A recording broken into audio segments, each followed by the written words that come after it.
Welcome to the video about how to make a Makey board. And basically the children have been doing a topic as part of the international primary curriculum for the foundation subjects on chocolate. And part of that they've looked at the history of chocolate, they've looked at the making of chocolate, they've done a visit to Cadbury World, and they've written these beautiful texts about chocolate. And they worked in groups and they collaborated, and they've got sections like history, farming of cocoa, making chocolate, all sorts of information.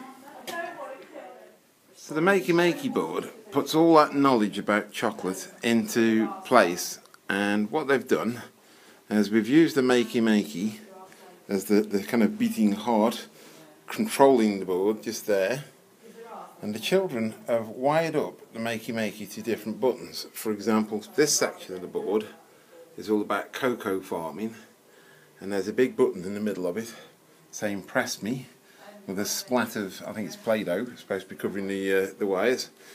And when you press that, when they put this little wrist strap on, they get a sound. So I'll sort of demonstrate it for you now. So to just put the wrist strap on myself, I've got the wrist strap in my hand, and if I press the Play Me chocolate.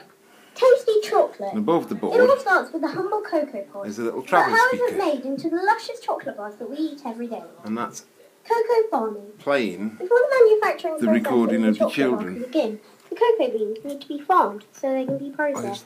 A single cocoa tree powering on. Pop that off for now. So it plays the recording of the children, and they've recorded their voices talking their stories in Scratch. So that was the easy bit. So there's a section for farming, there's a section for history, history of chocolate, and there's a section for marketing, which was probably the most fascinating subject for the children when they realised that people who make chocolate are trying to persuade them as girls or boys to buy particular varieties. So there's lots of information, and the board randomly selects a sound file and plays it through the speaker. The trickiest bit of the programming was the quiz, because if you press here you get one of a huge number of random quiz questions that the children have recorded, and it invites you to choose a multiple choice answer of A, B, C, which are these buttons here, and the speaker has a sort of standard announcement for yes, you got that right, or no, you didn't get that right. So this is the kind of centre of the board. It's got a Makey. The wristband goes to the earth rail, and then all the other buttons on the board all connect over to there. And then down the side of the board we've got the cables, the extension for the travel speaker, the USB connection, and the USB connection for the Makey go around the corner and into a little room where there's a laptop playing, or running, sorry, a Scratch program. So here's the computer program that's running the board and communicating with the Makey. So the Makey is just completing circuits and sending key presses to this piece of software that's been written in Scratch. And it's got several sprites down the bottom here. That's the kind of the main backdrop, if you like, which is the kind of natural resting state of the program. So at the moment it's just looping, it's just waiting for inputs from the Makey. If one arrives for, say, farming, farming is constantly the sprite checking for a key press.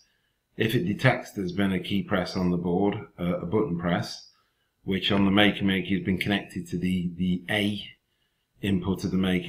The Makey sends an A key press to this program, and what it does is it just plays the sound, picking a random from 1 to 5.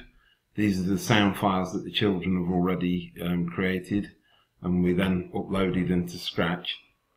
And then that happens basically for farming, history, making chocolate, marketing, and the really difficult piece of code, the challenge was the quiz. And if I go to the quiz sprite, you can see why there's instantly a lot more code for the quiz. But it's not too complicated if I just break it down for you. These three at the top just detect the inputs from the board and can convert those inputs so that these are the ABC answers to the quiz, and we just set them to 1, 2 or 3. This is the kind of the main loop of the quiz that's constantly running, and what it's doing is it detects that we've asked for a quiz question, and then it comes down here, and in this repeat loop it's going to give them 10 seconds now to put in an answer. And it's basically checking the variable that we're setting up here for the ABCs to see if it's been pressed. And it knows that the clever bit, really, I suppose, that made this code shorter than it could possibly have been, is this bit here, where we took all the answers to the quiz questions, and we used this, I think it's new in Scratch 2, sort of data item that's called a list. So we created a list called answers. So we kind of, at the start of this program, when it runs, when you click the green flag, we create a list of all the correct answers to the quiz questions, so we always know. And then all it does is I think in that list, item number 1 and 2 are the recordings of the kind of correct, you've got that right, or sorry, that's not right. So it's a slightly more involved piece of code there, but still uses a repeat loop and a few variables, and I'm basically just waiting for keyed inputs. So that's the software side of it. Great bit about doing this in a primary classroom. We had a lesson where they did all the recordings, and they just saved those into a folder for each of the type of recordings. So there was a folder for farming and a folder for marketing, and then we had a folder for quiz questions, and it was all put together at the end. So all these different components came together. And the boys who did the kind of programming and finished off the last bit of connections on the board literally just kind of tested the program without the board. And then on the last day, they kind of said, oh, okay, on the board, we now know that the equivalent of A for answer A is actually going to be, I don't know, D on the Makey. And they just changed all the keys around to these, like G, ABC became G, W, F. They just made those last changes. And shockingly, we put it all together and nothing worked at all. And then we had this wonderful time of debugging where the children had to work out what was wrong. Was it the hardware? Was it the software? And recently, lots of children have started noticing there's a bug on the board because you can play soundtracks simultaneously. It will play a marketing text and a farming text at the same time if you press the buttons quickly. So I've set that as a challenge for the whole school via the virtual learning platform. I've shared this code with all the children, and I've said, fix that bug. And certainly one boy proudly came up to me the other day and said, I'm going to have a go with my dad this weekend at fixing that bug. So it's certainly engaged them. Have fun if you ever go. And if you get stuck, my email and everything is on the CAS website. You